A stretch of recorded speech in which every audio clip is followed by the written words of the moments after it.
Definitely not the starters. You're on the End of the Bench podcast from 100.7 The Score. I'm Mike Hebert, owner of Cantex Roofing and Construction. Every day is game day, and we'll get it right when it comes to your roofing, construction, windows, and mirrors. Call Cantex Roofing and Construction today. Together, we are one serving you. Welcome in, 100.7 The Score. It is the End of the Bench. I'm Rob Breaux alongside Craig Wells, Lucas White as well. We are in the First United Bank studio. You can call it on the Visual Edge IT hotline 806-771-0973 or hit us up on the 8th Flooring Center chat line. You can also find us on YouTube, youtube.com/Double T Sports Network, or on Fox 34 News Now. Craig, how you doing? Great. A little nippy this morning. A little Fall's nippy. in the air. Feels a little bit like fall out there. Yep. It didn't quite smell like fall. No, it doesn't. Yeah, but it feels a little bit like fall. Yeah, that's a good point. You're exactly right. Good point. Got a football game, 6-1. That's the first time I've had to say one on the end of it, but that's okay. We're okay. Yeah, you think so? Yeah, if we'd have been beaten 37-7 or something, I'd have said whoops, But yeah. I think the way we came back and the way that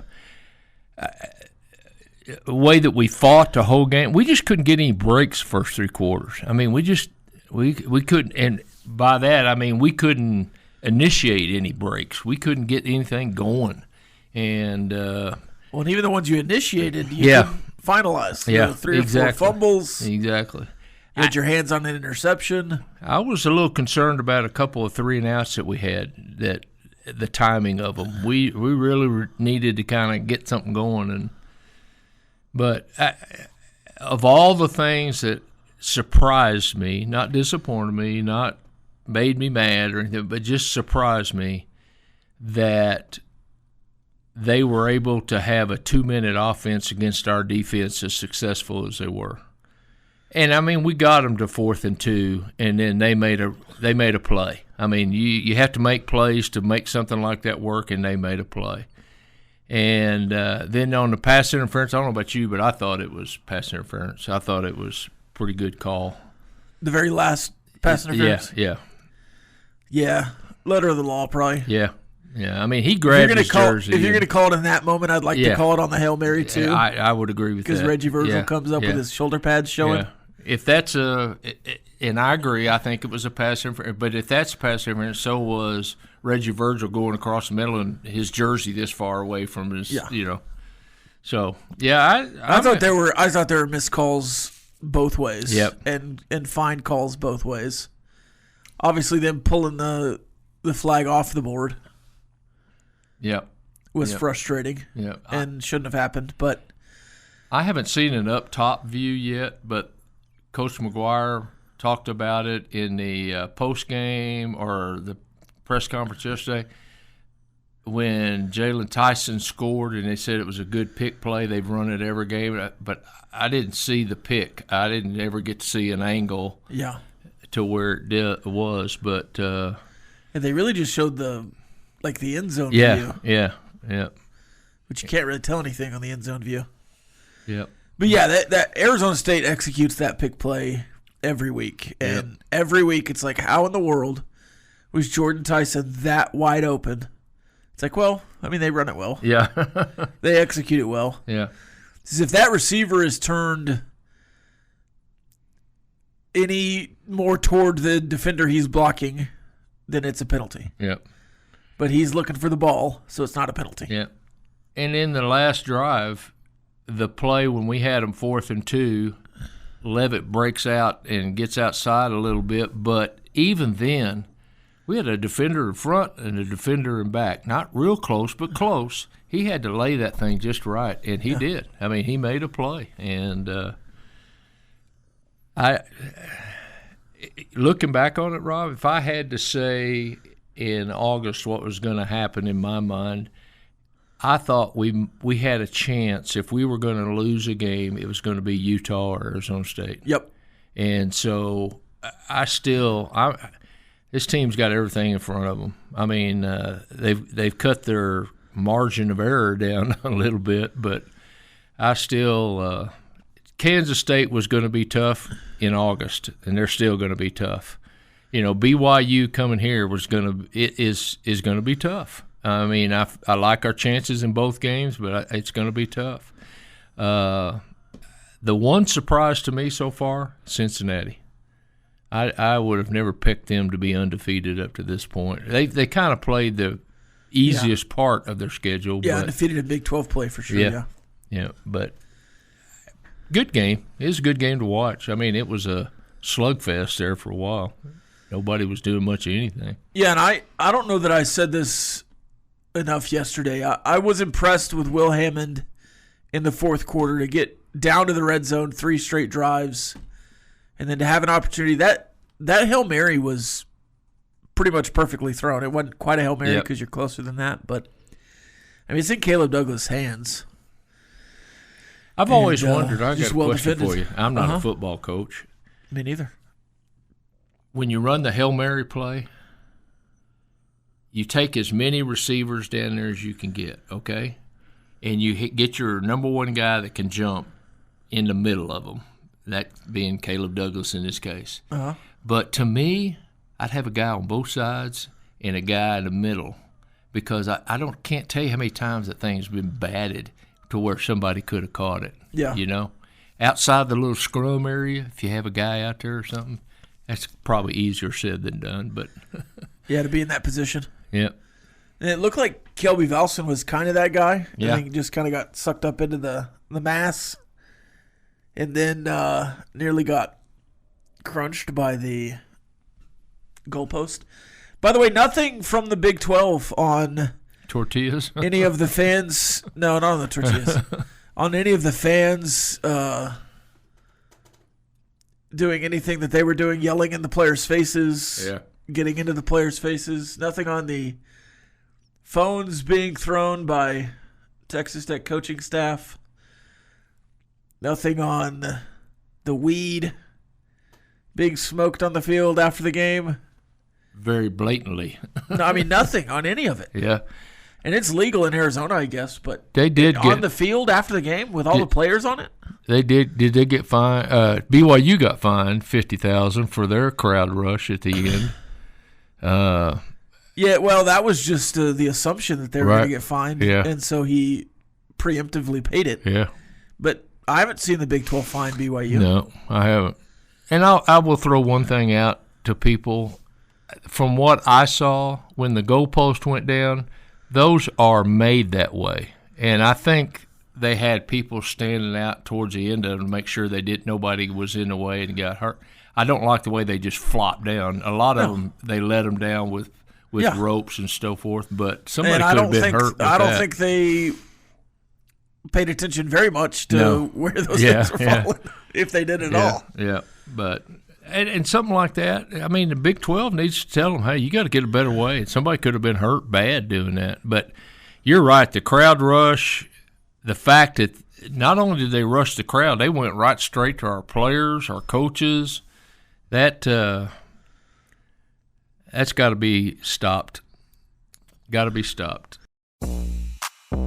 Definitely not the starters. You're on the End of the Bench podcast from 100.7 The Score.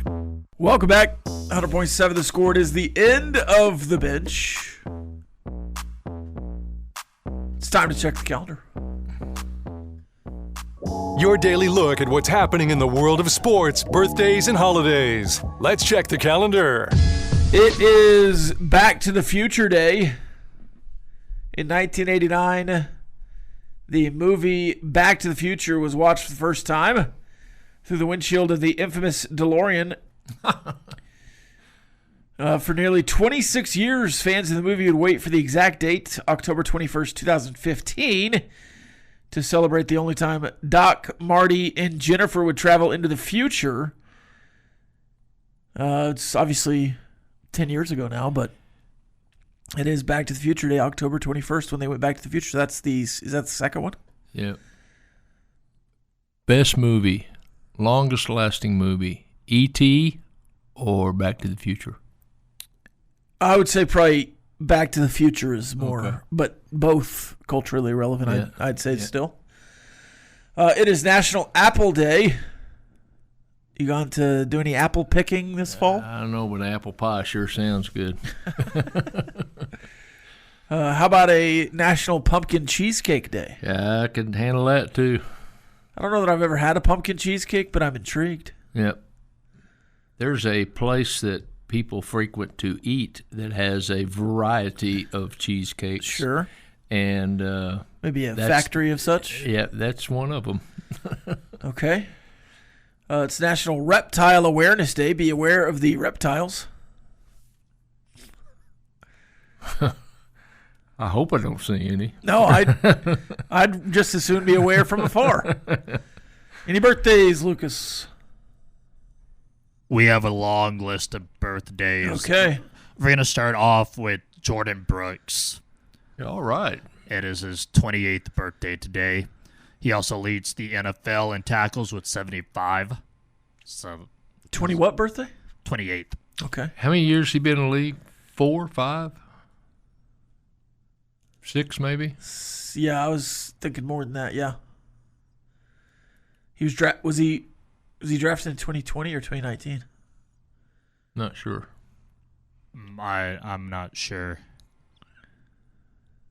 Anyway, he's had a good pro career so far. Definitely. Judge Judy turning 83 today. So we have Judge Judy turning 83. And then Kane Brown, country singer, turning 32. Kim Kardashian turning 45. Oh, my gosh. Rapper, artist, whatever, Doja Cat turning 30. Amber Rose turning 42. Glenn Powell, TV actor, turning 37. Pop singer Dean Lewis turning 38. Ricky Rubio from the NBA turning 35. And then two individuals that would have had a birthday. Carrie Fisher was born on this day, and I guess was where we got my nickname, Whitey Ford. There you go. There you Would have go. had a birthday today. You talk about World Series, you got to talk about Whitey Ford. Of course. Boy, he was a stud. 1964, the Milwaukee Braves moved to Atlanta. 1973, speaking of World Series, the Oakland A's beat the Mets 5-2 in Game 7. The star of the series, Reggie Jackson. 1973, Fred Dreyer, big name for the Los Angeles Rams, scores 2 safeties in one game for the only time in NFL. 1976, the Knicks retire number 19. You know who that is? No. You don't remember the famous game where he walked out hurt and come hobbling back in and they won the game, won the NBA championship? Willis Reed. And you're saying, who is Willis Reed? 1980, the Phillies beat Kansas City in 4-2 in games in their first World Series for the franchise. 1989, the Yankees sweep San Diego. And in 2007, Titans kicker Rob Bronas, Bronas, Sure. scored the most points in a game without scoring a touchdown. Any guess how many? 15. Lucas? 21. Yeah, there's probably some extra points there. I will tell you that his team won 38-36 versus the Texans, and he scored 26. It's impressive. Yeah. I wonder how many. Do you know with the split on that? How many field goals and how many extra points? I don't. We could probably do the math there. Yep. That's a lot. But that's it. Is that it? I'll take it. Let me give you one more. Texas Tech. I got to put this one in there. James Gray, 4 TDs, 227 yards, one of 5 200-yard games in 1989. Tech won 41-25 over Rice. James Gray, one of the all-time greats for Texas Tech running backs. 5 200-yard games in a season. Yeah. That's pretty good. Yep. That is pretty good. 4 TDs, 227 yards. That's a pretty good game. That is pretty good. That's it. That's it. Okay. Let's see. In 1869, the first shipment of fresh oysters was delivered to Baltimore. I don't know why that's on here. Have you ever had an oyster in Baltimore, Lucas? You're a Baltimore guy. I have not, Okay. but I might have to now.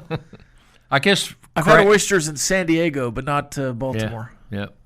At least it's close to water. My advice is, which I don't like oysters, and I don't know because I've never had them, but if you're going to eat oysters, eat them close to someplace in the water. Well, you've never had an oyster, but you don't like them? Yeah. Yeah. They're too slimy for me. Oh, yeah. They are pretty slimy.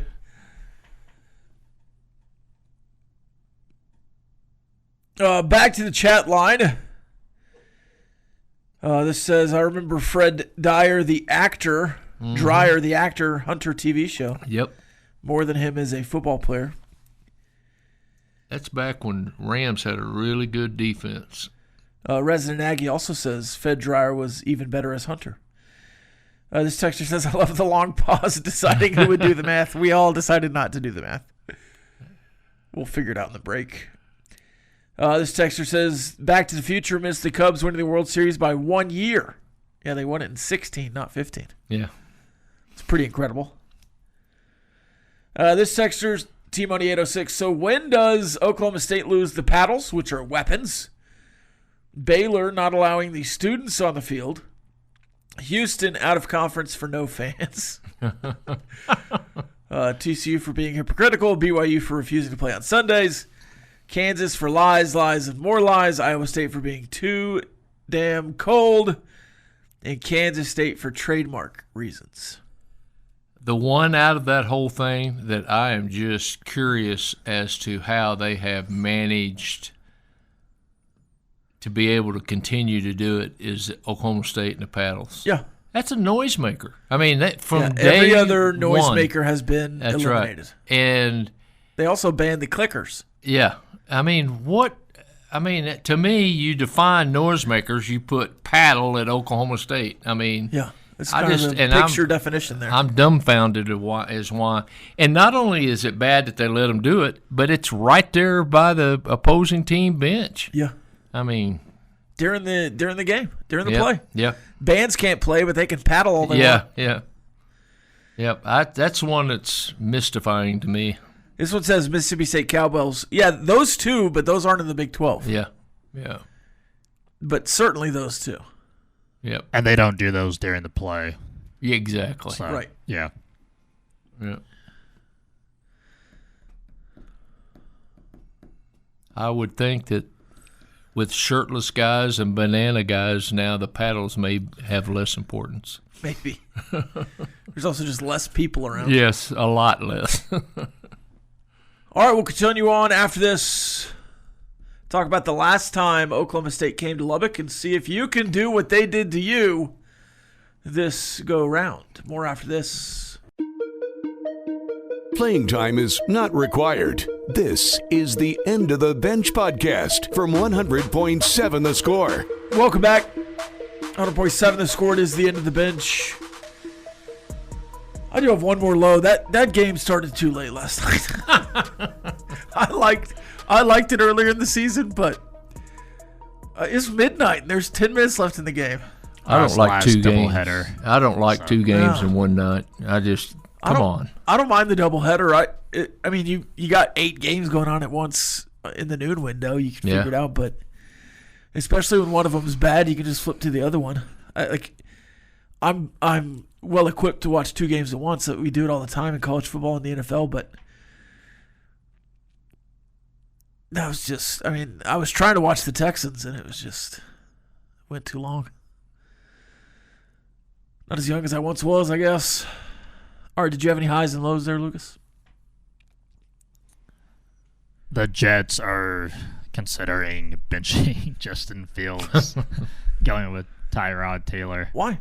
I don't know. They took They're him out. 0-7. They took him out. Why would they bench the guy that had negative yards passing? Why would they do that? They took him out this last game before the end of the game, didn't they? Why? Has he been bad?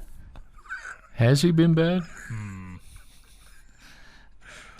A better question, has he ever been good? Yeah, that's yeah.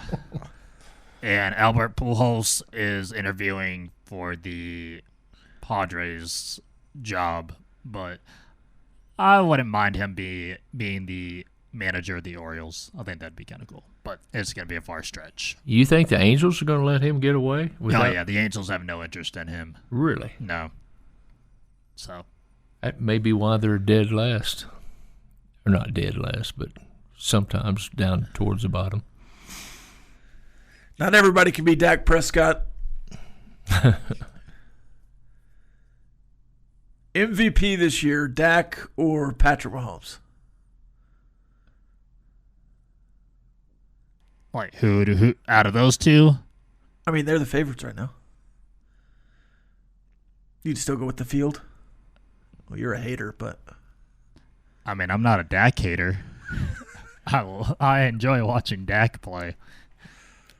Patrick right now is the odds-on favorite to win the MVP. I would take the field. Okay. Yeah, I would too. If everything continues like it is, I'm going to throw a name at you that you probably don't agree with. Drake May. I think he'll be the MVP. If they make the playoffs and go far in the playoffs, I think he'll get it. I don't disagree with Drake May. It's a regular season award, so the playoffs don't matter. Yeah. But if they make the playoffs, if they win that division over the Bills, which they already beat the Bills, so that'd be interesting. Yep. Boy, he came out of nowhere. Drake May? Yeah. I mean, he was good in North Carolina, but he didn't – I mean, he just has been developed. And I think Josh McDaniels has a lot of credit to that end result there. He's going to get him another head coaching job because of that. Was another joke. The Justin Fields thing was a joke that I don't know that anybody got, and then that one was also a joke. They've got to win for Patrick to get it. I mean, they've got to win big. Like, they've got to win their division. And then I think that 3-3 start kind of made it harder for Patrick. But I think it made it easier. Being 3-3, what, by bringing them back from being so bad? Yeah, absolutely. Yeah. I mean, this is going to be the first time he's had all those players. Yeah, he's had all the receivers healthy. Yeah. I think that was the first game that Rashee Rice, Hollywood Brown, and Xavier Worthy all played together. Yeah.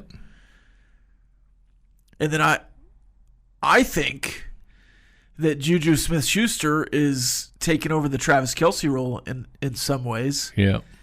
So it hurts less that Travis Kelce is not as good as he was. If you can have some Juju tight end snaps where he's out there at receiver.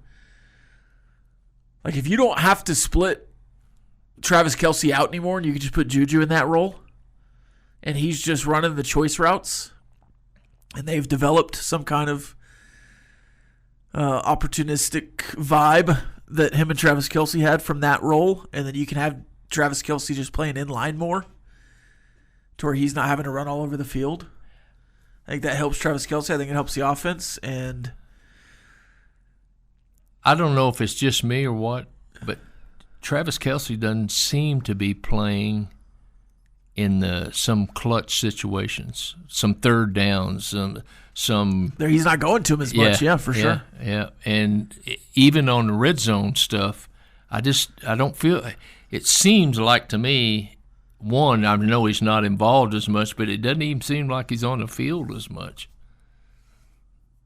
I think that's accurate. And I don't know that he needs to be. I think your best.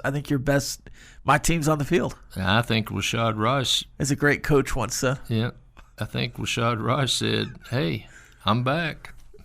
I'm back." Yeah. Well, and Rashee Rice was the one that was taking over Travis Kelce snaps early last year. Yeah. So if you have Rashee Rice and Juju doing the choice stuff, and then you have two deep threats Really 3 with Tyquan Thornton? I think Rashid was definitely missed. Don't get me wrong. Definitely missed. Yeah. But the one that they missed early because the way they play was Xavier Worthy. Yeah, absolutely. They couldn't get down the field. And then Tyquan Thornton did it a little bit. Yep. Now everybody's back, and you're in the mix. Bullfighter says Daniel Jones for MVP. Old Indiana Jones. That wouldn't be if they've got to win big. I mean, they are right now. Yeah, and he's playing good. He's just solid. He's not doing anything great.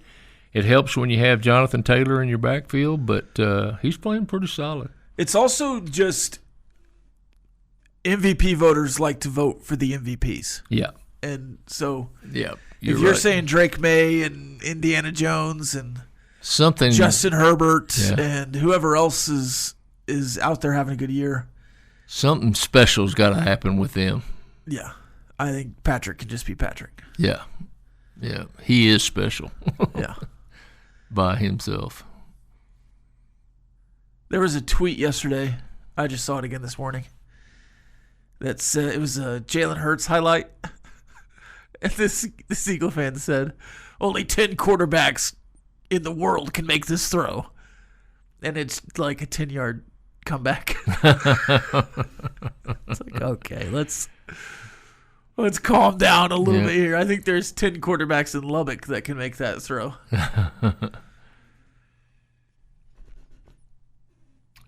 And not just at Texas Tech. Yeah. I think there's lots of junior high quarterbacks that can make that exact throw. All right, Lucas, do you have any burning questions? I do. Okay, well, let's get one from Craig. All right. 2 minutes of non-stop in-your-face inquiries with no end in sight. It's time for Burning Questions. You both have played in athletics, so let's assume that you're very adept at which sports you either want, any of these sports, okay? But you're professional. You're good at any sport. That'd be new for me. In last-second situations, which is harder? A free throw to win the game, 3-2 pitch, or kicking a field goal? And let's say you're a good kicker, you're a good hitter, you're whatever, but which one of those is the hardest to be successful at? I think 2 of those are the same in every scenario that you do those things. A kick is a kick, a field goal is a field goal. I don't know what that pitcher's throwing. So I would say the 3-2, bottom of the ninth, 2 outs, because that could be a number of pitches. So I'd say that's more difficult. I would agree with that, and I'd also have to say that you never know what the umpire's going to call either. Yeah. So it's the free throw and the kicking is 100% on you.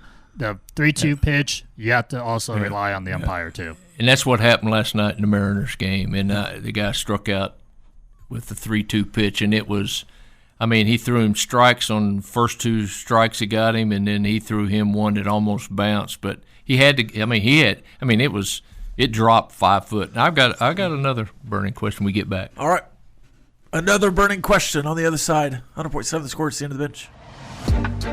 Playing time is not required. This is the End of the Bench podcast from 100.7 The Score.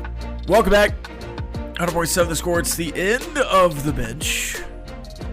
There's a guy on the TV with a gumbo weather sweater. Yep. I might need that. Yep. It's almost gumbo weather. It's going to be 73 today? Yep. It might be a little hot for gumbo. It was a little nippy coming in here. A little nippy this morning, yeah. Yeah. I might have had a breakfast gumbo. Yeah. Anybody doing that? I guess anything's for breakfast if you eat it early enough. Yep, that's right. Or late enough. Sure. All right, what's your final burning question? Okay. ACC, SEC, looks like they're going to go to 9 conference games. Big Ten as well. Right. Would you be in favor of nothing but Power 4 games for all Power 4 teams? Yes, 100%. I've been saying this. This was my thing this summer. if you remember. Yeah. My dream is to have a true Power 4, and if that's the Big Ten, the SEC, the ACC, and the Big 12, fine. If it kind of solidifies what we're doing. But the Big 12 teams should play an NFL-style schedule where you find out a year or two in advance. The first-place teams get first-place schedules. The 10th-place teams get 10th-place schedules. Let's even out these conferences. The top 4 conferences have 16 teams. Let's boot 2 out of the let's boot 2 and get these conferences aligned. Then you have 64 teams in the Power 4. All those teams play for a championship. And to go even further, you're playing a team around your schedule. From, if you're Big 12, you're playing an ACC game, a Big 10 game, and an SEC game. And then your 9-conference slate, boom, done. Part B of this question. If you did that, if they did what you said or figured out some other way to do Power 4 teams for everybody, strength of schedule, does it remain a selection point when you go to the playoffs, or does that drop off because you're playing the schedule they gave you and not one that you made up? And so I think the strength of schedule is so tied to conference games anyways that it would still be a thing. Yeah. Okay. So you could lose all your non-conference, win your conference, and you think strength of schedule, I mean, not all your conference games because you're the conference champion, but I mean your strength of schedule. Well, I think if you win the conference, you're in anyways. Yeah, right. Yeah. But that's what I'm saying is if you're one of the, I don't know what it'll be by then, 24 maybe teams chosen. If you're one of the last ones, no, that's not my house there, Craig. It's still 12. Yeah, if it may be 16. If you're 10, 11, or 12, and you're being put in a pool with other teams, I don't see how strength of schedule can be, if it happens the way you said. I don't see how that can be a factor. I mean, well, if you're 0 for in the non-con, right? But that's not strength of schedule. Yeah, you didn't win your. Yeah, just record. Yeah. I mean, if you have a first place schedule and you lose to Ohio State, Georgia, and Clemson or Miami, and you're Arizona State, then your strength of schedule is really good. But, yeah, you might have to win the conference to get in that playoff because you lost 3 games to start the season. But I don't even want to take that road that just win your games. I mean, okay. Yeah, I think you'd have a good strength of schedule, but the SEC is the only conference right now that gets the strength of schedule boost because of how the metrics work. Yep. It's everybody's ranked. Yeah, because you rank them before the season and they stay ranked. Yeah, exactly. And they're playing everybody else ranked because you ranked them preseason. What do you think, Luke? You were shaking your head no, Lucas. You don't want to play. You still want Liberty to play teams. Is that what you're doing? Well, yeah, of course. Yeah. And if Mississippi State played all Power 4 teams, they would never win a game ever. So they beat Arizona State. Oh, okay, yes. But it came down to the final minute. But I don't know. Still a win. It just kind of, I like seeing some teams that you normally wouldn't see play each other. And then you could get those upsets like Appalachia State beating Michigan, stuff like that. Yeah. Rare instances, but it happens. And then you've got teams like North Texas right now that's on a roll. And if they played a Power 4 team, maybe it'd be competitive. I don't know. But you just kind of – I like seeing those mid-major – I guess you'd call it mid-majors. But those Power 4s playing those Conference USAs or Americans or others. And I think you both have put the question mark to it. College football is made up of pageantry and good football and so forth, and part of that is when Appalachian State beats Michigan. That's part of college football, that opportunity. If you played all Power 4 teams, would Oklahoma State upsetting Clemson do the same as Appalachian State beating Michigan? Something's got to help the sport itself. Yeah. The question is, I mean, it's the same thing when Vanderbilt beats Alabama last year, right? Yeah. Now, it's not as much of a surprise when they're doing it for a second year in a row and beating LSU, but yeah, absolutely. I don't know. The little guy, big guy is awful attractive to people. Yeah, but they're still little guy, big guy.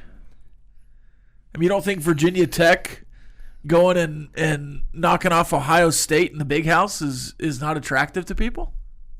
Yes. And have you seen that? Is it as attractive? Matchup? Is it as attractive as Appalachian State beating Yes, them? 100%. More so. I don't know. Way more. I don't know. Way more. Little guy, there's the underdog, the real underdog, there's no way North Texas is going to beat Alabama next week. Well, there's no way that Oklahoma. This is a 37-point line with Oklahoma State coming to Lubbock. That's right.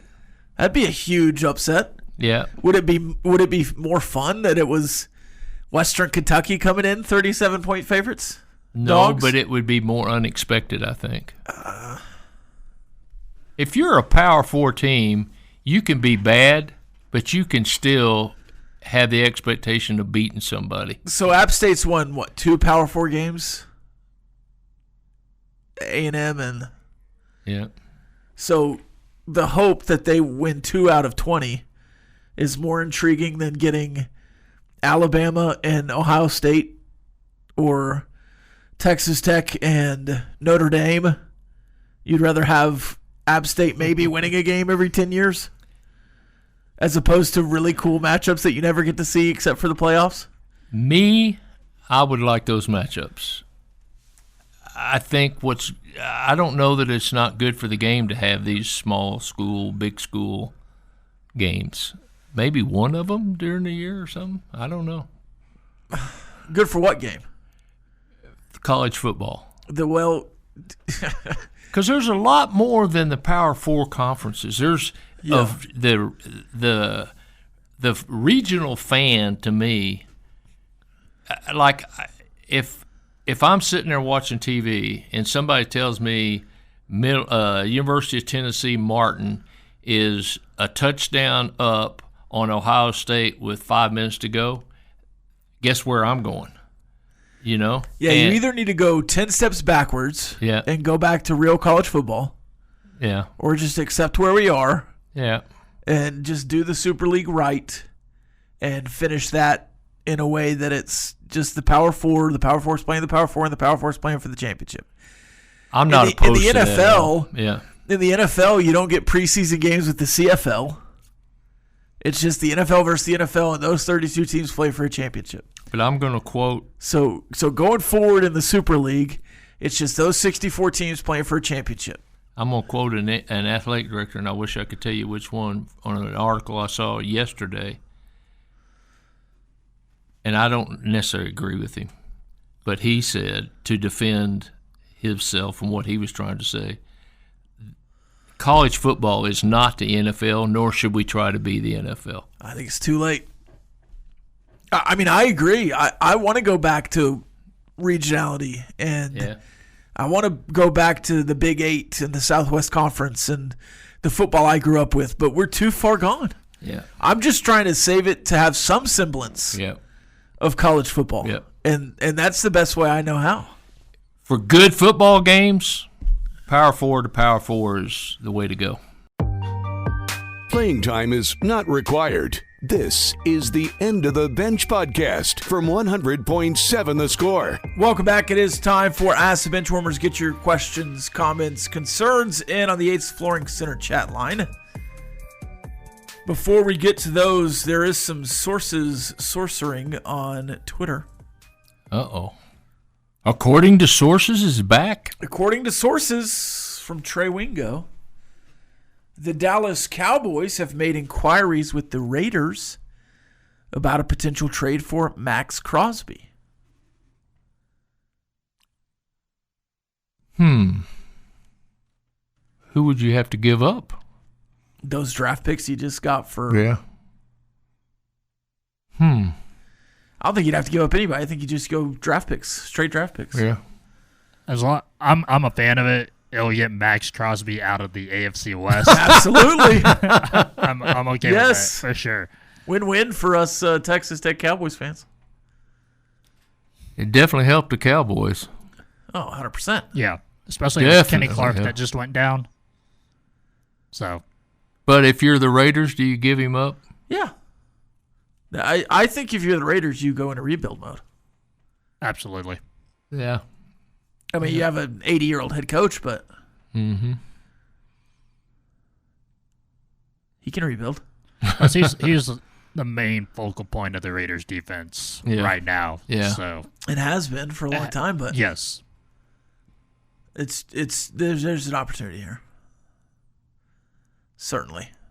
That wouldn't be happening out to sources if it weren't.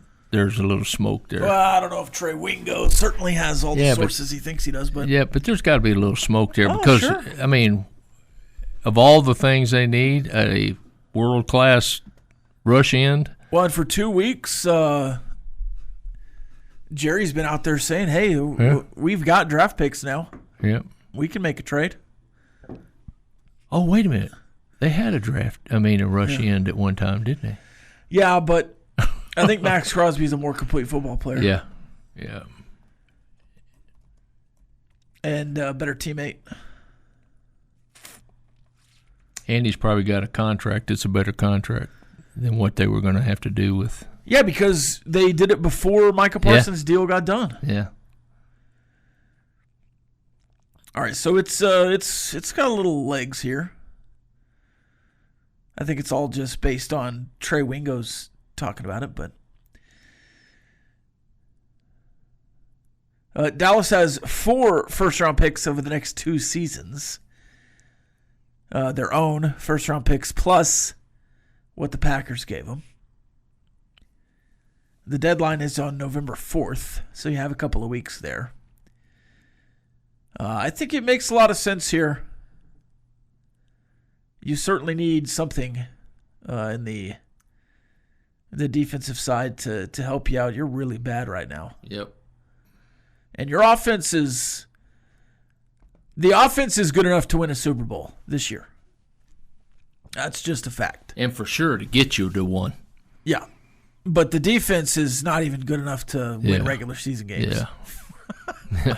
And they're proving they're proving that out every other week. Yeah, obviously the defense is not good enough. You lost to the Panthers. Yeah. Because your defense is paltry. And I don't know that Maxx Crosby makes the Cowboys Super Bowl contenders. That's not what I'm saying. But you are in a spot to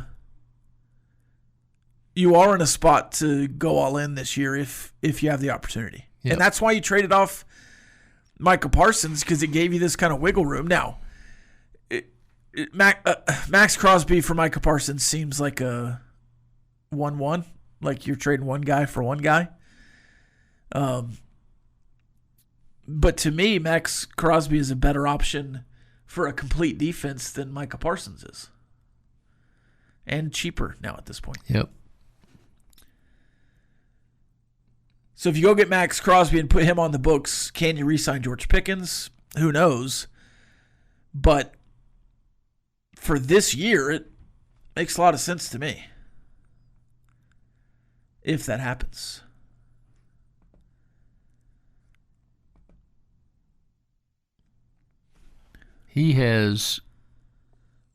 Pickens has made a difference so far in that offense. Oh, absolutely. And we saw what happened with both of them in there, CeeDee Lamb and George Pickens. And thankfully for the Cowboys, he has not been outwardly known as a problem in the locker room or off the field or on the field. As compared to, though, his Pittsburgh days where certainly he was very outwardly not on the same page.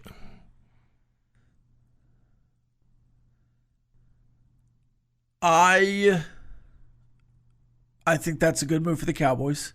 And I think it's a good move for the Raiders, who I think need a whole lot more than just a rush end. And I think the Cowboys do too. But That makes everybody better if Maxx Crosby's on the field. I just hope the Cowboys keep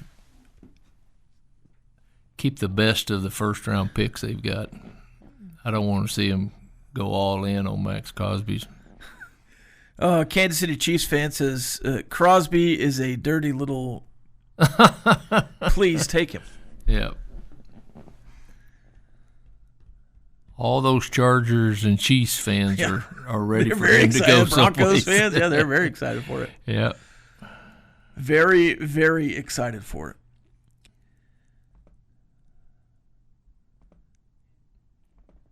All right. Texas Tech, Oklahoma State this weekend. Of course, we have those games tonight. Kennesaw State, Florida International, Western Kentucky, Louisiana Tech. It is Tuesday night. Tonight on 100.7 The Score. At 6 o'clock is the high school fan zone with Monterey and Coronado. Up next will certainly be The Bottom Line with Choice Woodman and Chris Sneed. But right now we do have Ask the Benchwarmers. This texter says, the Boise, Coastal Carolinas Liberties deserve a shot. We could have gotten left behind when the Big 12 was formed. Washington State and Oregon State got screwed. It's a frustrating mess. That's from Bo. Why do Boise State, Coastal Carolina, and Liberty deserve a shot? And what shot are they being given? If we want to have them win the G5 national championship, and nobody would consider it a real national championship, but I mean, if they want a real shot at a championship, wouldn't a second playoff or a third playoff, I guess, in that respect, be a better shot? To have them go play big-time games and crown that champion? In my opinion, absolutely. Absolutely. Bullfighter says, Benchwarmers. Since it'll be really nippy outside soon, what is the best weather to watch a football game? You don't have to mess with any of the elements since you'll be watching at home or in a suite. Snow, rain, windy, hot, or just a nice, pleasant day. Yeah, from the press box, I would say just a nice, pleasant day because I do have to be outside for the pregame. Yep. But if I'm watching from home, I don't mind a nice snow game. Yeah. I'm a sun guy. Yeah. I don't want it to be 114, and I don't think you get maximum effort out of players that way. But 75 and sunny. Yeah. Snow is fun to watch, but I'm glad it's somebody else. Right. Yeah, I don't mind watching Buffalo, New England snow game where they're digging in the ground with their cleats to find space to kick a field goal. In fact, I'd rather watch snow than I would rain. I think rain definitely makes a difference. Rain was more fun on natural surfaces. Yes. Where everyone was just covered in mud by the end. Good point. It's not as fun with the turf. This texter says, is Choice going to survive the tortilla funeral? I think he will. Which reminds me, who won the who's spinning the little wheel? David Collier. Oh, okay. But I think he will throw in his get out of jail card. Yeah, get out of he won his drafts this summer. Okay.